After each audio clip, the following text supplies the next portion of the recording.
The Prophet, PBUH, had never gathered his parents except in the case of Siddha privilege, granted to him for his efficiency. Ibid 1407, to 580,581. In a version by Jabir, authorized by An-Nasai, concerning the attitude of Talha bin Ubaydullah towards the gathering of idolaters around the Messenger of Allah, PBUH, when there were only some helpers with him, Jabir said, when the idolaters reached him, the Messenger of Allah, PBUH, said, "Who will suffice us their evils, i.e. fight them back?" Talha said, "I will." Then Jabir mentioned the advance of the helpers to fight and how they were killed one after the other in a similar way to Muslims' narration. When all the helpers were killed, Talha proceeded forward to fight as much as the other 11 ones did till his hand was hurt and his fingers were cut off. So he said, "Be they cut off." The Prophet, PBUH, said, "If you had said, 'In the name of Allah,' the angels would have raised you up before the people's very eyes." Then he said, Allah drove the idolaters off them. Fath al-Bari 7-361, and Nasai 252-53. In Al-Iqlil, a book by Hakim, it is stated that Talha had sustained 39 or 35 wounds, and his fingers, i.e. the forefinger and the one next to it, got paralyzed.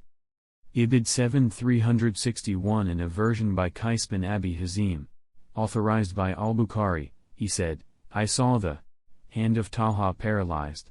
That was because he protected the Prophet, PBUH, with it in Uhud battle." Sahih al-Bukhari 1527, to 581 at Tirmidhi, stated that the Prophet, PBUH, then said about Talha, "He who desires to see a martyr walking on the ground, let him look at Talha bin Ubaydullah." Mishkat 2566, Ibn Hisham 286. Abu Dawud, at Tayalisi on the authority of Aisha, R., said, whenever Uhud day, i.e. battle, was mentioned, Abu Bakr used to say, that was Talha's day, i.e. battle.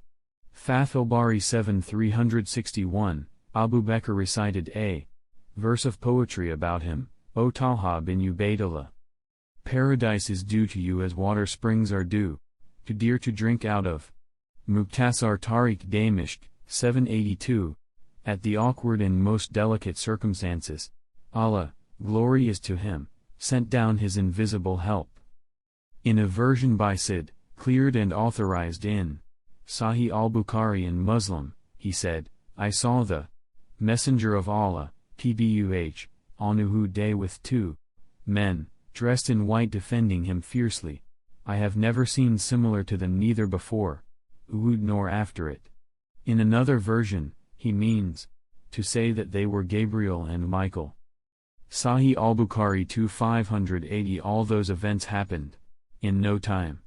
If the Prophet, PBUH's elite companions, had realized the grave situation immediately, they would have rushed on the spot and would not have left him to sustain these wounds.